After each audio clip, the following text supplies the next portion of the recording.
আমাদের খুব ভালো একটা সময় কাটলো আশা করি।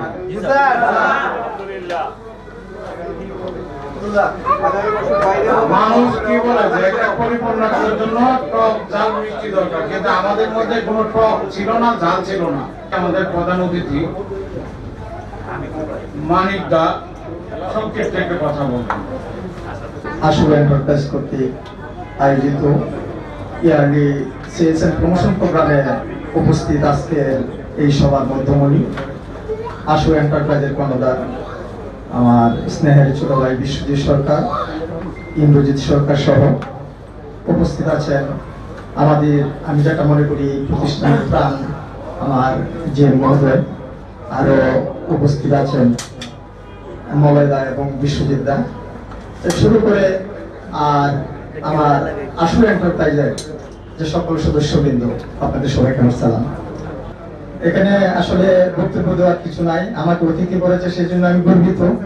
এখানে প্রয়োজনীয় যা বলার সব জীবন মহোদয়ের কাছ থেকে আপনারা শুনেছেন, সেই অনুযায়ী যদি আপনারা চলেন আশা করি আপনাদের যে পরিবার আশু এন্টারপ্রাইজ সেটা একদিন ভবিষ্যতে অনেক দূর এগিয়ে যাবে এবং একটি সফল প্রতিষ্ঠানে প্রতিষ্ঠিত হবে বলে আমি মনে করি।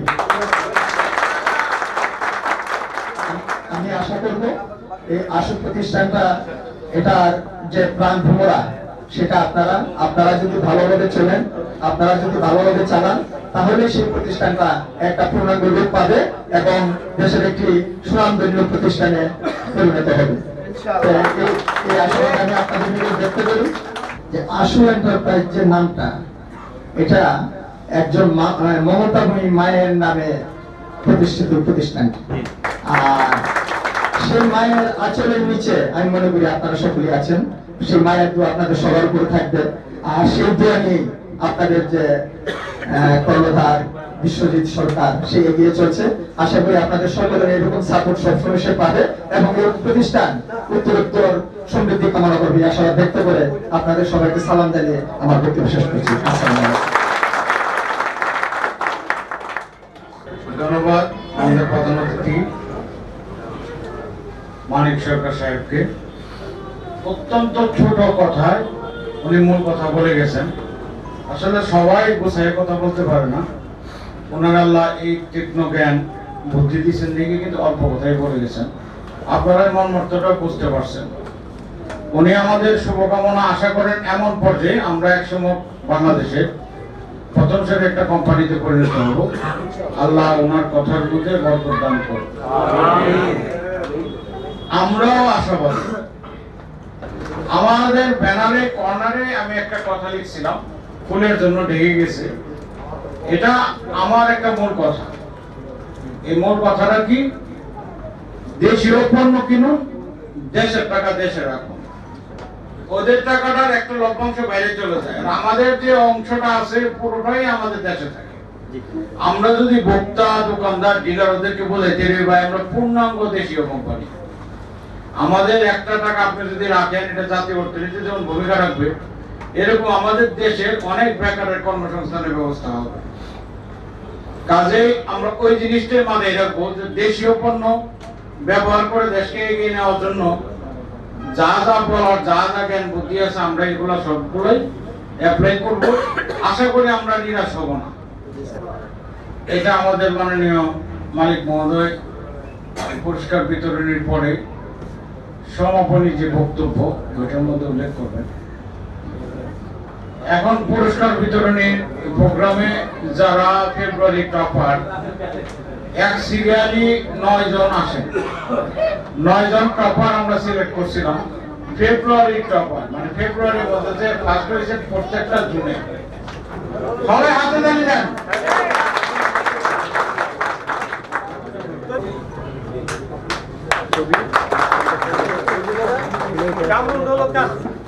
কামরুল দৌলত খান,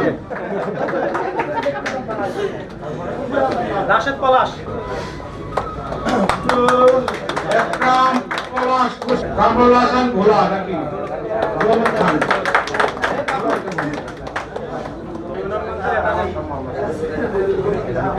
আস্তে আস্তে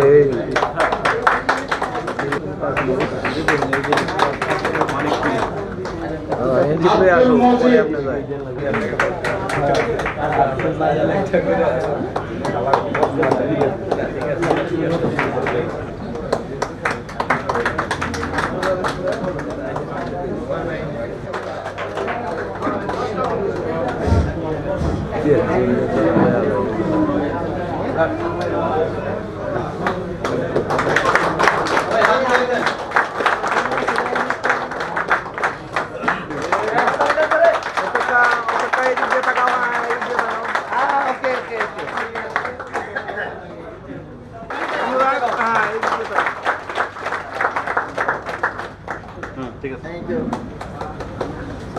সর্বোচ্চ সেলসে প্রথম হয়েছেন অর্পিতা এন্টারপ্রাইজ।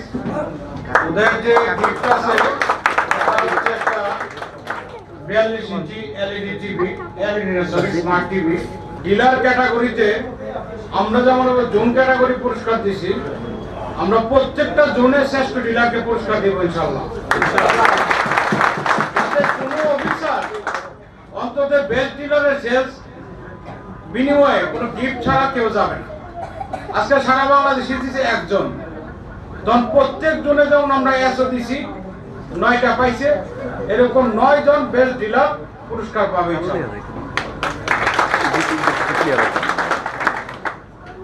যে ফার্স্ট হয়েছেন সাকিব, সেকেন্ড হয়েছেন রাকিব, থার্ড হয়েছেন হাসিনুর, 3 জন একত্রে আসেন।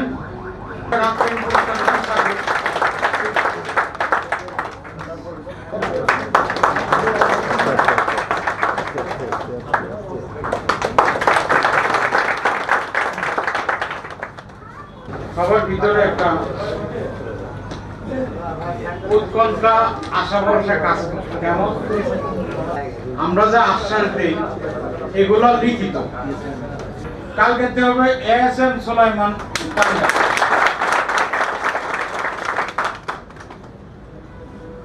আমাদের সুপারভাইজার হানিফ, কালকে থেকে হবে টিএসএম হানিফ।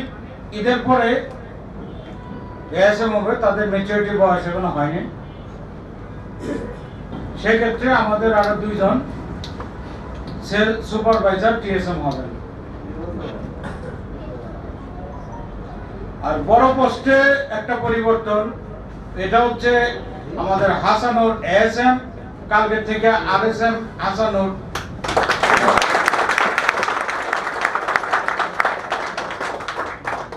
আমি অফিসারদের বলছি, কোনো এসর ব্যর্থতার কারণে যদি বেতন কাটতে হয়, বেতন কাটা লাগে, কারণ সব তো আর একরকম না। খারাপের উদাহরণ দেব না, ওই বেতনটা তোমার কাটবো, কাইটা আমি এসর ঠিক রেখে তার চাকরি থেকে বিদায় করবো। এবং অলরেডি আমি এরকম করছি। হাসানুর করি নাই, রিয়া করি নাই, আমি ওদের বেতন কেটে দিছি, কিন্তু আমি এসর বেতন কাটিনি। কারণ আমার এসওটা আমি মনে করি নিরপরাধ, সে নরম মাটি, কাদা মাটি, তারে গড়ার দায়িত্ব আমি তারে দিছি। সে ব্যর্থ মানে কি, সে করতে পারেনি। তো যেহেতু করতে পারে না, পানিশমেন্টটা কি মাটির হবে নাকি কারিগরের হবে? আমি কারিগরের উপর অ্যাকশন নিয়ে গেছি, এসএর বেতন কাটিনি। এটা হবে, একটা পরিবারের মধ্যে এতগুলা মানুষ থাকলে 2-1 বিচ্যুতি ঘটবে না এরকম না, হবে। যতটুকু হয় অনেক বেশি হয়, আলহামদুলিল্লাহ। আমার 2টা মেয়ে, প্রত্যেক দিনই ঝগড়া হয়, একটা গরম লাগে একটা ঠান্ডা লাগে। একটা ঝাল পছন্দ করে, একটা মিষ্টি পছন্দ করে। একটা স্বাস্থ্য খুবই খারাপ, একটা স্বাস্থ্য মোটামুটি ভালো। তাই আমি বলি যে তোর মনে হাসপাতালে একটা প্যাচ লাগাইছিল, এরকম বেশ সিজারে তো অনেক পোলাপান একসাথে হয়, কোনটা থেকে কোনটা আমার দিয়ে দিছে না, এত যখন আপনাদের দিকে তাকাই তখন আমি প্রাউড ফিল করি যে আমার 2 মা এই 2 দিকে, আর আমার এতটি পোলাপান একসাথে, আলহামদুলিল্লাহ। আমি এর চেয়ে বেশি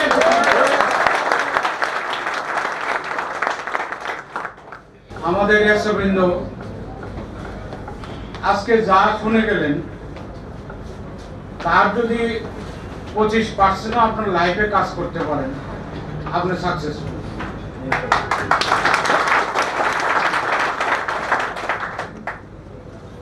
আপনার পরিবার আপনার থেকে সাপোর্ট পাবে, কোম্পানি পাবে, অঞ্চল পাবে, সর্বোপরি পুরো দেশ আপনার কাছে সাপোর্ট পাবে। পিছন সামনে যদি জোগাড় করেন, বিরাট একটা জনগোষ্ঠীর কর্মসংস্থান আসেন।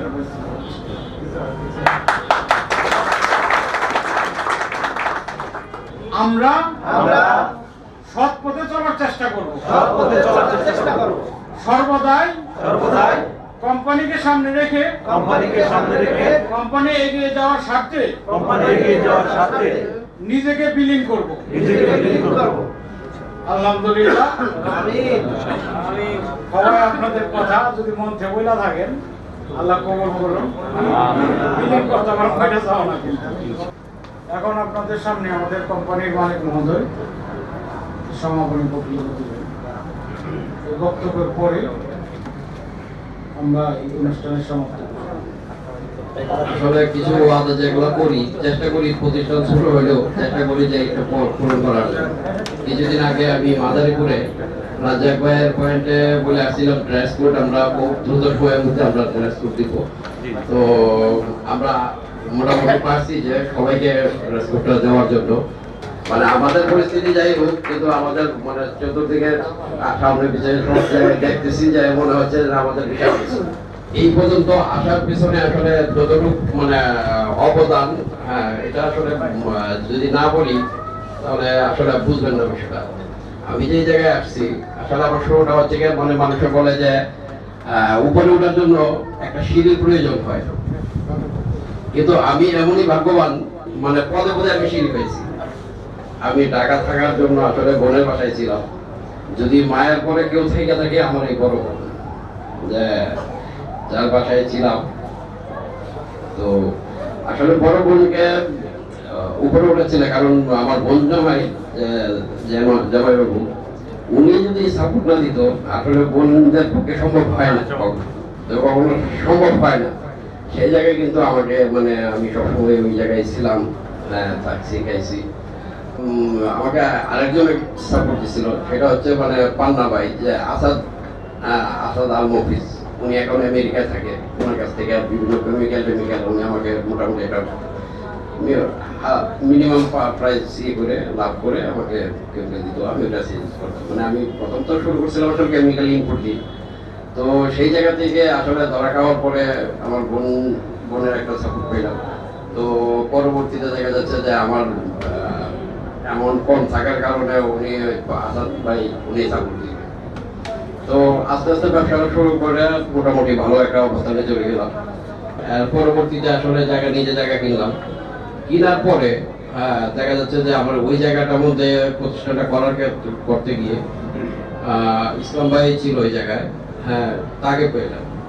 মানে সে একবারে নিচে মাটি থেকে শুরু করে একবারে মানে বিল্ডিং করা পর্যন্ত সেই মোটামুটি কাজকর্ম মানে সেই অ্যাকশন করছে। আমার ওই জায়গায় প্যারা ছিল না।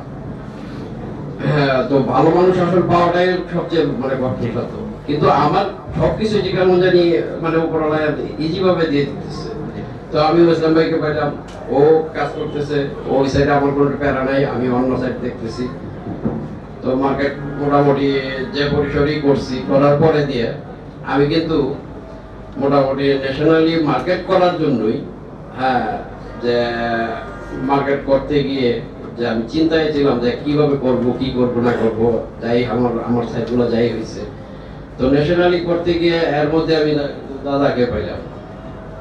তো দাদাকে পাওয়ার পরে আসলে উনার সঙ্গে কথাবার্তা বলার পরে উনি যে মানে আমার বড় ভাই মানে যতটুকু চিন্তা ভাবনা আমার জন্য করুক বা না করুক, তার চেয়ে বেশি আমি মনে করি যে ওই দাদাই আমার জন্য চিন্তা ভাবনা করে,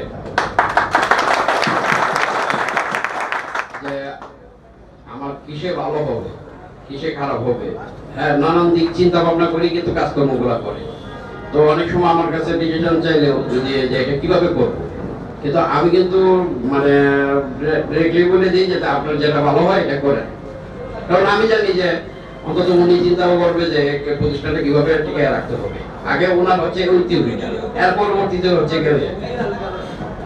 তো সিঁড়িগুলো আসলে কি দেখেন, ধাপে ধাপে সিঁড়ি কিন্তু আমি পেয়ে যাচ্ছি। তো ন্যাশনালি মার্কেট করতেছে, এর মাঝে দেখেন আমাদের আমার বড় ভাই মানিক দা, সে বিভিন্ন সমস্যা, যে কোনো সমস্যায় হোক, খালি একটা ফোন দিছি যে দাদা আমি তো এই সমস্যার মধ্যে পড়ে গেছি, দেখা যাচ্ছে যে সমাধান করার জন্য মনে করেন আমার চেয়ে উদ্গ্রীব উনি, যে কিভাবে সমস্যার সমাধান করবে। তো ওই সাপোর্ট গুলো আমি কিন্তু বাহির থেকে ঠিকই আমি সাপোর্ট গুলো পাচ্ছি।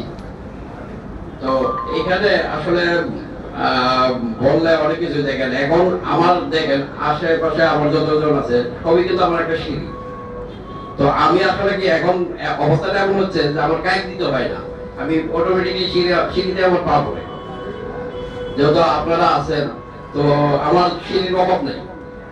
তো আপনারা যেভাবে চিন্তা ভাবনা করেন আমার প্রতিষ্ঠান, মানে এই প্রতিষ্ঠানটার জন্য আশু এন্টারপ্রাইজের, আসলে আশু এন্টারপ্রাইজে আমার প্রতিষ্ঠান বলবো না, এটা আপনাদের সবারই প্রতিষ্ঠান।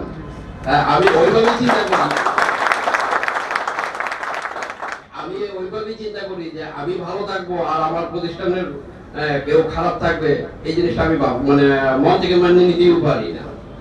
এই জন্য অনেক সময় আপনাদের সঙ্গে কারোর সঙ্গে মানে ওইভাবে কথাবার্তা বলা হয় না। এই জন্য ভাইবেন না যে আমি আসলে অন্যরকম ভাবে চলি, যে আপনাদের সঙ্গে যোগাযোগ রাখি না, যে ডিমান্ড নিয়ে চলি। আসলে ডিমান্ড না, এটা হচ্ছে মূলত হচ্ছে যে আমি এইটা আসছেন আপনারা সবাই আপনাদের জন্য আন্তরিক, হ্যাঁ এটা আমি উপলব্ধি করি, যে উপলব্ধি মানে আপনারা যে আমার প্রতিষ্ঠান, মানে আমাদের প্রতিষ্ঠানটার জন্য যে এতটুকু চিন্তা ভাবনা করে যে কিভাবে সামনের দিকে আগাতে হবে, ওই চিন্তা ভাবনাটা সবসময় মাথার মধ্যে রাখেন, হ্যাঁ এটাও আমিও বুঝি।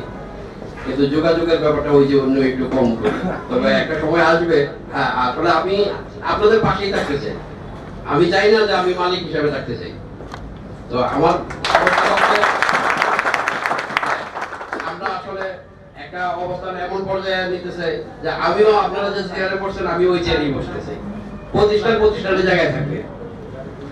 আশু এন্টারপ্রাইজ বলতে একটা প্রতিষ্ঠান, আমিও কিন্তু প্রতিষ্ঠানে আপনাদের মতো স্যালারি ভুক্ত দিই, আমি কিন্তু স্যালারি বাইরে না।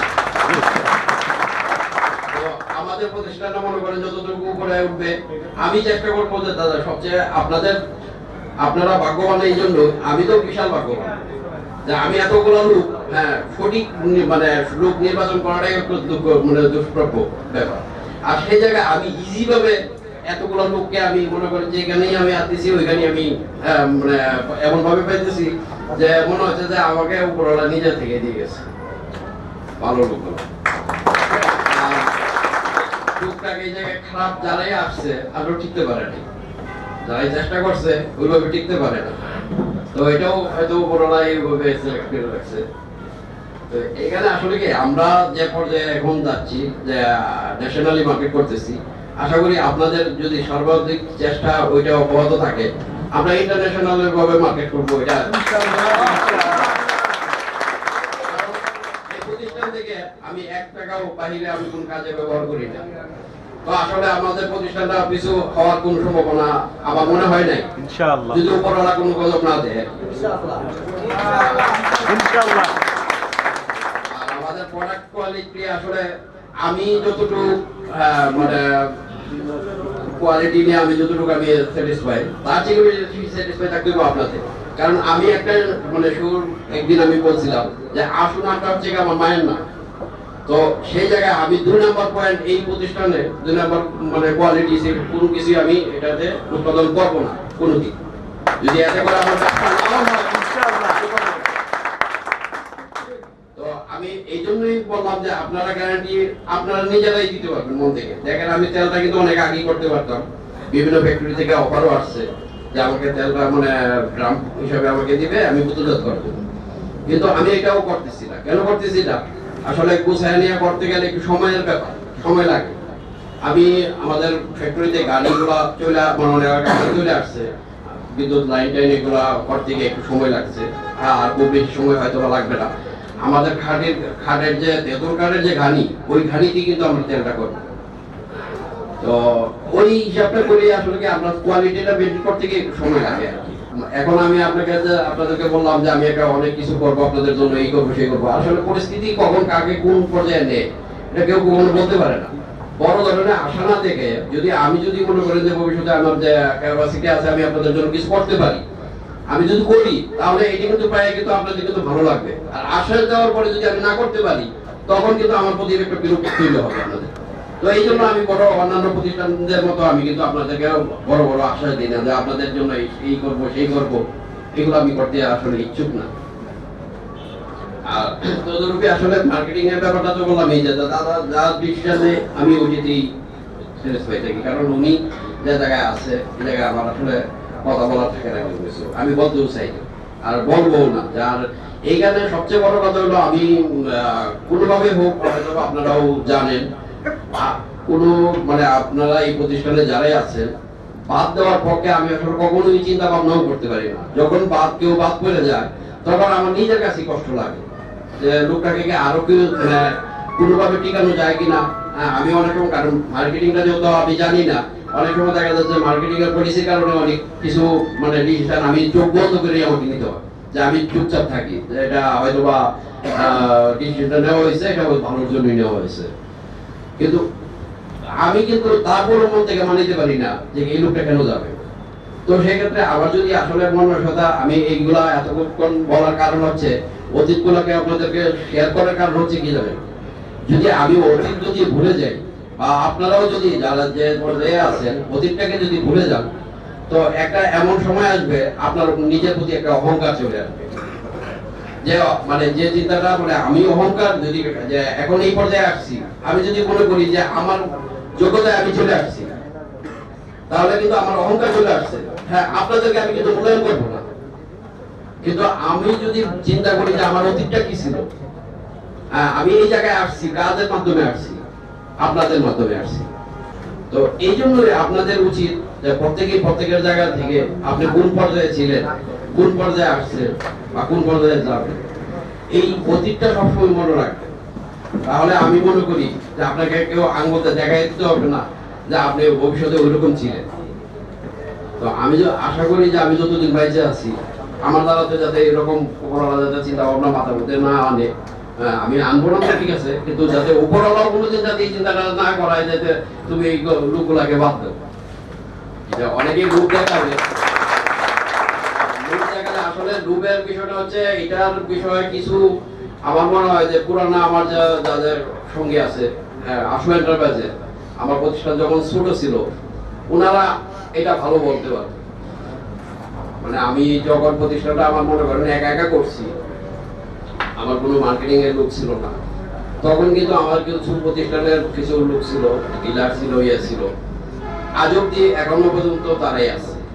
এবং আমার প্রোডাক্টগুলো এমন অবস্থা হয়েছে যে আমার মার্কেটটা চাঙ্গা হওয়ার পরে দেয়া এমন কিছু অফার আসছে যে আমার অ্যাকাউন্টে টাকা থাকবে, একটা অ্যামাউন্ট থাকবে, এটা ওরা ধরবে না, নতুন করে আপনার যত টাকার মাল লাগবে সেই টাকা আবার দিয়ে মাল নিবে। কিন্তু এই জিনিসটা আমার মাথার মধ্যে কখনো আনতে পারি নাই যে আমার কি টাকার কি এতই প্রয়োজন, হয়তো আজকে প্রয়োজন আছে, কষ্ট করতেছি, একদিন আমি ঠিকই আমার সমস্যার সমাধান হয়ে যাবে। তখন তো আমি নিজে থেকে আমি মানে ওই যে কাজটা করছি, কোনোদিন যদি বিপদে পড়ি আমার কিন্তু ওই বিপদটা আসবে, আমি ওকে ওই বিপদটা করাইছিলাম, ওকে আমি ওই মানে তার যে পরিশ্রমটা এখন সে সুফল দেখছে, সে 2 টাকা ইনকাম করবে, কিন্তু আমার এই মানে ডিসিশনের কারণে এই এটা করতে পারে না, 2 টাকা ইনকাম করতে পারে না। এই উপলব্ধির কিন্তু বড় একদিন ঠিক আমাকে স্মরণ করাবে। তো এই জিনিসগুলো যাতে না হয় আমি সবসময় আমি এই চিন্তা ভাবনাটাই করি। তো আপনাদের সহযোগিতা যদি থাকে আশা করি আপনারাও চিন্তা ভাবনা ওই রকম ভাবেই রাখবেন যাতে প্রতিষ্ঠানের সামনের দিকে আগাইতে পারে। আর আপনারা দাদা যদি ওই যে বলো না বিছানা থেকেও যদি আমার মানে আমাদের প্রতিষ্ঠানের ইয়ে করে, আমি ওইভাবেই আছি। আর এই যে এই জায়গায় আসলে কি দাদা অনেক সময় দেখা যায় যে অনেকে প্রশ্ন করছে যে দাদার গিফট আসলে কি প্রতিষ্ঠানটা সবচেয়ে বড় কথা হচ্ছে আমি প্রতিষ্ঠান মানে আগে এই ধরনের কোনো অনুষ্ঠান বা মিটিং টিটিং কিছু করা হয়নি কখনো। ভুল ত্রুটি হয়, আবার ডিসিশন গুলো কিন্তু দাদাই নেয় যে এটা করতে হবে। আমি কিন্তু অনেক সময় চেকও দিই না যে কি হইতেছে, এটা কেন হচ্ছে বা কেন হবে না। আজকাল আমি যদি উনাকে জবাবদিহি করতে থাকি যে এটা এইভাবে করতে হবে, হবে না কেন, হ্যাঁ, তখন কিন্তু উনি কিন্তু রিল্যাক্সে কাজটা করতে পারবেন না। তো আমি কিন্তু ওনাকে ডিসিশনটা দিয়ে দিই যে আপনি যেভাবে ভালো বুঝেন ওইটা করেন। এখানে যতটুকু আয়োজন করা, যা কিছু করা, সবকিছু তো দাদার ক্রেডিট। আমি কিছু আমি চতুর্দিকে রিল্যাক্স। যেমন ফ্যাক্টরিতে ইসলাম ভাই আছে, আমার কোনো টেনশন নাই ফ্যাক্টরি নিয়ে। এই যে ফ্যাক্টরি চলতেছে, আমার কোনো টেনশন করি না। এইদিকে মার্কেটিং এ দাদা আছে, আমি কোনো টেনশন করি না। তো এর যে আমার যে সুখী আছে এখন বর্তমানে, তো এই সুখের দিনটা আপনারাও দেখতে পারবেন। সবসময় নীতি ঠিক রাখবেন। আপনারা আশা করি যে এই চিন্তা ভাবনা যদি মাথার মধ্যে থাকে, আপনারা এক সময় এই মানে সুখের দিনটা দেখতে পারবেন। আপনাদের পাশে দেখা যাচ্ছে যে আপনারা ডিরেকশন দিবেন, কাজগুলো কিন্তু অটোমেটিকলি হয়ে যাবে। তো এই সময়টুকু আপনাদের মানে বিয়ে করতে হবে, যে সময়টুকু পাস করতে হবে। যে এখন যদি যে আসলে মানে কাজের প্রতি অনিয়া দেখাবে, এই করবে, ফাঁকিবাজি করবে, আসলে ওরা মানে এক সময় এসে জড়িয়েই করবে। আর এটা কিন্তু পরবর্তীতে দিতে হবে। আর যদি মনে করে যে চিন্তা করে যে না আমার প্রতিষ্ঠান আমার মতো করে আমার করতে হবে, সেই কিন্তু এক সময় এটা দেখা যাচ্ছে যে সে রিল্যাক্সে করতে পারবে। তো আসলে আর বেশি কিছু বলার নাই, কিন্তু আপনাদের জন্য যতটুকু আয়োজন করছি, হ্যাঁ, এটা আসলে কতটুকু আপনাদেরকে মানে আনন্দ দিতে পারছি বা ইয়ে করতে পারছি এটাও জানি না। তো আমরা আশা করি যে এই বছর যা হয়েছে, আমরা কিন্তু গত বছর যে রেস্টুরেন্টে প্রোগ্রামটা করছিলাম, ওই রেস্টুরেন্টে মানে এই জায়গায় যা আছে ওটা নিয়ে আসলে করা সম্ভব না। মানে এখন গত বছর চেয়ে আমাদের ডাবল হয়ে গেছে। তো সেই সময় আমরা চিন্তা ভাবনা করতেছি কোন রিসোর্টে ঢাকার বাহিরে পর্যটন এলাকায় আমরা একটা ডিসিশন নিয়ে রাখছি যে আমরা কোনো একটা পর্যটন এলাকায় আমরা এই ইয়েটা করব পরবর্তী আমাদের বছর।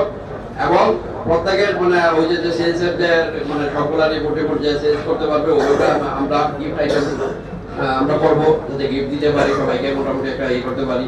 এবং লটারি সিস্টেম থাকবে, ড্র থাকবে, লটারি ড্র। হ্যাঁ, তো যারা পাবে ঠিক আছে। আমি আসলে আপনারা আসছেন দূর দূরান্ত থেকে, অনেকক্ষণ ধৈর্য সহকারে বসে আছেন, অনেকে হয়তো বিরক্ত বোধ করতেছে। আসলে আর বিরক্ত করাবো না। আমি বক্তৃতা আসলে ওভাবে দিতেও পারি না, দেও না বেশি, সে পর্যন্ত দেই নেই। তো আজকে দাদা দিল, বিশেষ করে দাদা আসলে দাদার কাছে অনেক প্ল্যান প্রোগ্রাম জিজ্ঞাসা যে কি বলতে হবে বা না বলতে হবে।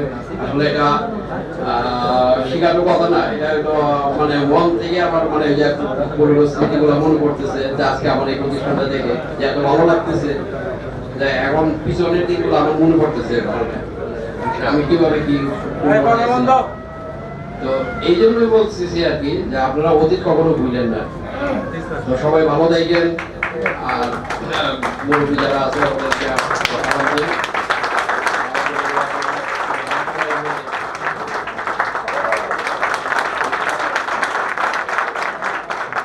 আমাদের এমডি সাহেবকে